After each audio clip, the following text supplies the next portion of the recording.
ఇచ్చేసిన మీ అందరికీ, ఈ వివాహ కార్యక్రమాన్ని జరిగించునైన రిజిస్టర్ గారికి, సంఘ పెద్దలకి, కుటుంబీకులు, రక్త సంబంధికులు, బంధువులు, ఆత్మీయులు, శ్రేయభిలాషులు వారందరికీ ప్రత్యేక వివాహ వ్యవస్థ కొరకై వివాహాన్ని జరిగించుకునటానికి వచ్చిన నూతన వధూవరులుగా చేయబోతున్న పిల్లలకి నా యొక్క ప్రత్యేకమైన ఆశీస్సులు. మీ అందరికీ వందనాలు చెల్లిస్తున్నాను. అందరికీ వందనాలమ్మా.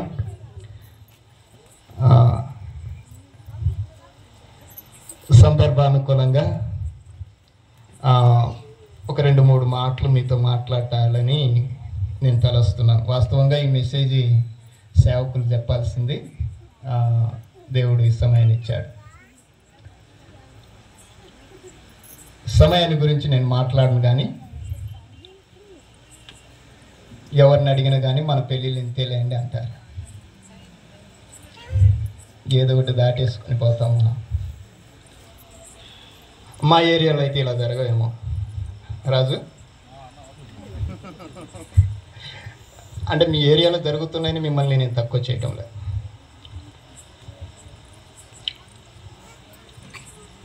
ఏదేమైనా ముగింపుకి వచ్చేసరికి అది ఒక ఉన్నతంగా ఉండాలని ఆలోచన చేస్తాం.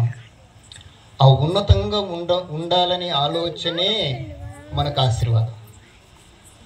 ముగింపు చాలా ఉన్నతంగా ఉండాలని ఆలోచన చేస్తాం. ఆ ముగింపు ఉన్నతంగా చేయబడాలనే తలంపే మన ఆశీర్వాదం. అయితే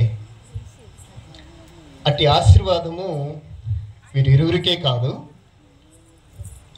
2 కుటుంబాలకి, 2 సంఘాలకి, వారి యొక్క దాంపత్య జీవితము కొనసాగింపు పర్యంతము అది ఉండాలి. అట్టి దీవెన కావాలి.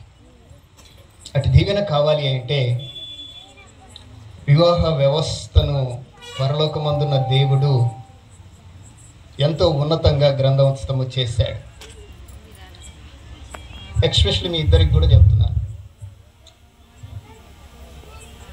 ఎందుకు ఈ విషయం చెప్తున్నానంటే, రేపు మీకు పుట్టబోయే పిల్లలకి ఈ టైంలో పెళ్ళిళ్ళు చేయగాకండి.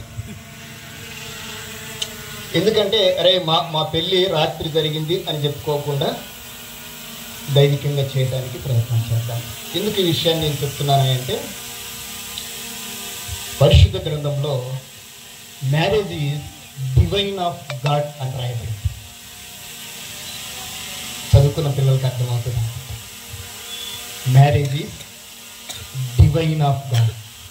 వివాహము అనేది దేవుని యొక్క ఆలోచనే అనేది మనం మర్చిపోకూడదు. వివాహం అనేది దేవుని యొక్క ఆలోచన. ఒక కుటుంబము కట్టబడటానికి అది దేవుని యొక్క ప్రణాళిక. కీర్తనకారుడు అంటాడు, యెహోవా ఇల్లు కట్టించని ఎడల దాని కట్టువాడి ప్రయాసము వెళ్తుంది. దేవుని ఆలోచనలో నుండి వచ్చింది వివాహం. మన ఆలోచన, మన తలంపులైతే కాదు. మన తలంపులు, మన ఆలోచనలు అవి కొంతసేపే. కానీ దేవుని యొక్క తలంపు ఎంత ఉన్నతమైంది అంటే అది శాశ్వత కాలము. దాని కొరకు దేవుడు ప్రణాళిక చేస్తాడు. ఈరోజు నిన్ను నన్ను ఏ విధంగా ఈ భూమి మీద కొనసాగించటానికి, తన పిల్లలుగా మనము ఈ భూమి మీద జీవించటానికి తన ప్రణాళికను రూపొందించాడో, పరమందున్న దేవుడు ప్రారంభంలో అట్టి ప్రణాళిక నిమిత్తమే ఈ వివాహ వ్యవస్థను స్థాపించటానికి మొట్టమొదటి తన ఆలోచనలో నుండి ఈ వివాహాన్ని ప్రారంభించాడు. అందుకే వివాహం అనేది దేవుని యొక్క ఆలోచన. Marriage is divine of God. రెండవది, marriage is design of God. Marriage is design of God. పరిశుద్ధ గ్రంథంలో మనం చదువుతూ ఉంటాం, దేవుడైన యెహోవా నేల మట్టితో నరుని నిర్మించి వాడి నాసికారంధ్రములో జీవవాయువు ఊది వాడిని నరునిగా చేసి, ఆ నరునిలో నుండి అతనికి గాఢ నిద్రను కలగజేసి అతని ప్రక్క తెముకలో ఒక దానిని తీసి స్త్రీగా నిర్మించి ఆ స్త్రీని ఆమె యొద్దకు తీసుకొస్తాడు. అంటే ఒక పురుషునికి స్త్రీని సిద్ధపరచాలి అంటే అది దేవుడే సిద్ధం చేయాలి, డిజైన్ చేయాలి. శ్రీకాంత్ విషయంలో మా తల్లిని అలాగే డిజైన్ చేశారు. మనందరి విషయంలో కూడా అదే జరిగింది. దేవుని యొక్క డిజైన్ అంటే వివాహము దేవుని యొక్క నిర్మాణము. ఆయన నిర్మించేదే వివాహము. ఇది మర్చిపోకూడదు. మొదటిది డివైన్, రెండవది డిజైన్. ఇక మూడవది marriage is discipline of God. ఇది మనం అందరం మనసులో పెట్టుకోవాలి. ఇక్కడ ఉన్న వాళ్ళందరూ మా రక్త సంబంధికులే, అందరూ దాదాపు అందరు బంధువులే. వచ్చిన వాళ్ళంతా వెళ్ళిపోయారు పాపం. మనం పెట్టింది తిన్నారు, ఏదో అట్లా వేసేసారు, మేము వచ్చామని చెప్పి వెళ్ళిపోయారు. ఇక్కడున్న మీ అందరికీ చెప్తున్నాను, వివాహం అనేది దైవికమైన విధానంలో ఎంతో ఉన్నతమైంది. The discipline of God marriage. అందుకే పరిశుద్ధ గ్రంథంలో వివాహము అన్ని విషయములలో కన్నా ఘనమైనది, పరిశుద్ధమైనది, గొప్పది, విలువ కలిగింది, ఉన్నతమైంది అని బైబిల్ చెప్తూ ఉంటుంది. కానీ దాన్ని మనము ఒక చిన్న కోణంలో చూస్తే బాగుంటుందేమో. వివాహము ఎంత ఉన్నతమైందో, దేవుడు దాన్ని ఎంత ఉన్నతంగా దాన్ని మన కొరకు పరిశుద్ధపరిచాడో మనం ఆలోచించాలి. అందుకే వివాహము అనేది ఎంతో విలువైంది, ఘనమైంది, పరిశుద్ధమైంది.